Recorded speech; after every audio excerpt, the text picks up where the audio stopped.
नमस्कार, आप देख रहे हैं सुदर्शन न्यूज और मैं शिवांगी जैन एक बार पुनः आप सभी का स्वागत करती हूँ हमारे इस विशेष कार्यक्रम बदलता महाराष्ट्र में। पुणे जिले में स्थित किले शिवनेरी पर छत्रपति शिवाजी महाराज का जन्मोत्सव भव्य उत्साह के साथ मनाया गया। इस अवसर पर मुख्यमंत्री देवेंद्र फडणवीस ने कहा कि छत्रपति शिवाजी महाराज द्वारा दिखाया गया मार्ग ही सर्वांगीण विकास का सच्चा मार्ग है। कार्यक्रम में उनके साथ उप मुख्यमंत्री एकनाथ शिंदे और उप मुख्यमंत्री एवं जिले की पालक मंत्री सुनेत्रा पवार भी उपस्थित थे। इस अवसर पर बोलते हुए मुख्यमंत्री ने कहा कि यदि छत्रपति शिवाजी महाराज न होते तो भारत का इतिहास और भूगोल अलग होता। माता जिजाऊ के संस्कारों से प्रेरित होकर शिवाजी महाराज ने 18 पगड़ी जातियों को संगठित कर रायते का स्वराज्य स्थापित किया। मुख्यमंत्री ने कहा कि प्रधानमंत्री के प्रयासों से शिवनेरी सहित छत्रपति शिवाजी महाराज के 12 किलों को विश्व धरोहर का दर्जा मिला है, जिसे 27 देशों ने मान्यता दी है। राज्य सरकार ने सभी किलों को अतिक्रमण मुक्त करने का निर्णय लिया है। उन्होंने घोषणा की कि वर्ष 2030 में छत्रपति शिवाजी महाराज की 400वीं जयंती को भव्य और वैश्विक स्तर पर मनाया जाएगा।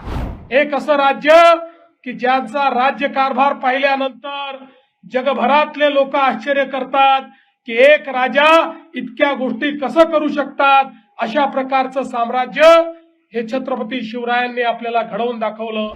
महाराजांनी दाखवून दिलेल्या आदर्श वाटेने आपलं सरकार देखील गेले 3.5 वर्ष काम करतंय आणि म्हणून शिवाजी महाराजांचा विचार आत्मसात करून त्यांच्या स्वप्नातला बलशाली, सुरक्षित आणि स्वाभिमानी महाराष्ट्र घडवण्यासाठी आपण सगळे एकत्र काम करूया। छत्रपती शिवाजी महाराजांनी स्वराज्यातील प्रत्येक घटकाची काळजी घेण्याची शिकवण आपल्याला सर्वांना दिलेली आहे। महाराजांच्या त्याच विचारांवरती महायुती सरकार सुद्धा राज्याच्या प्रत्येक घटकांची काळजी घेत पुढे वाटचाल करत आहे। याचा आपल्या सर्वच शिवभक्तांना अभिमान आहे। मुंबई में फ्रांस के राष्ट्रपति इमैनुअल मैक्रों की यात्रा के दौरान प्रधानमंत्री नरेंद्र मोदी और उनके बीच द्विपक्षीय बैठक में भारत फ्रांस संबंधों को विशेष वैश्विक रणनीतिक साझेदारी का नया दर्जा देने की घोषणा की गई।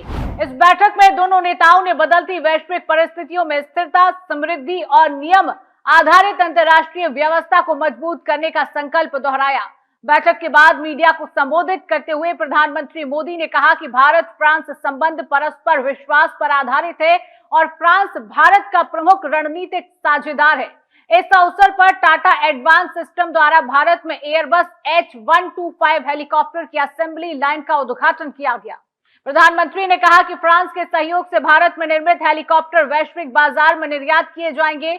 दोनों देशों ने रक्षा, स्वच्छ ऊर्जा, अंतरिक्ष, उभरती प्रौद्योगिकी और कृत्रिम बुद्धिमत्ता जैसे क्षेत्रों में संयुक्त नवाचार केंद्र स्थापित करने पर सहमति जताई।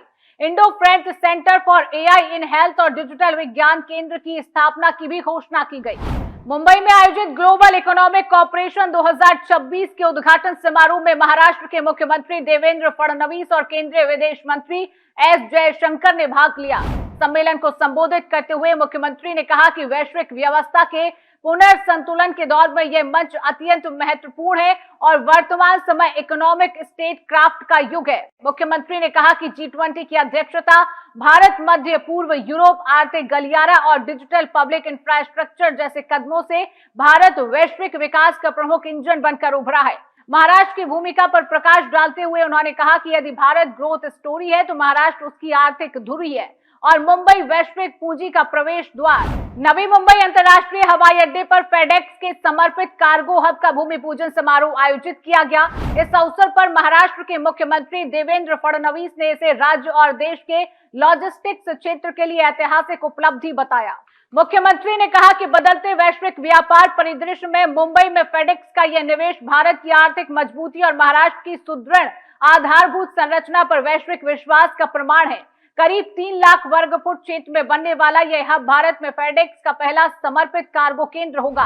नांदेड़ में आयोजित हिंदी चादर समागम श्रद्धा और उत्साह का अद्भुत संगम बना। गुरुबाणी, कीर्तन, नाट्य प्रस्तुतियां और सांस्कृतिक कार्यक्रमों के माध्यम से गुरु तेग बहादुर साहिब जी के बलिदान को भावपूर्ण श्रद्धांजलि अर्पित की गई। मुख्यमंत्री देवेंद्र फडणवीस ने गुरु परंपरा के प्रति अपनी आस्था को केवल शब्दों तक सीमित नहीं रखा, बल्कि ठोस निर्णयों के माध्यम से उसे कार्य रूप दिया है। समाज के विभिन्न घटकों सिकलीकर, बंजारा, लबाना, मोहियाल, सिंधी, वाल्मीकि, उदासीन संप्रदाय और भगत नामदेव वारकरी परंपरा के सर्वांगीण विकास के लिए व्यापक योजनाएं लागू की गई हैं। इतना ही नहीं, गुरु नानक देव से लेकर गुरु गोविंद सिंह तक की प्रेरणादायी गुरु परंपरा और शिक्षाओं को स्कूल एवं उच्च शिक्षा के पाठ्यक्रम में शामिल करने का ऐतिहासिक निर्णय भी लिया गया है। आज के बदलते महाराष्ट्र के इस अंक में केवल इतना ही। नवीन जानकारियों के साथ एक बार पुनः आपसे भेंट होगी अगली बार। तब तक के लिए शिवांगी जैन को दीजिए अनुमति। जय महाराष्ट्र, जय हिंद।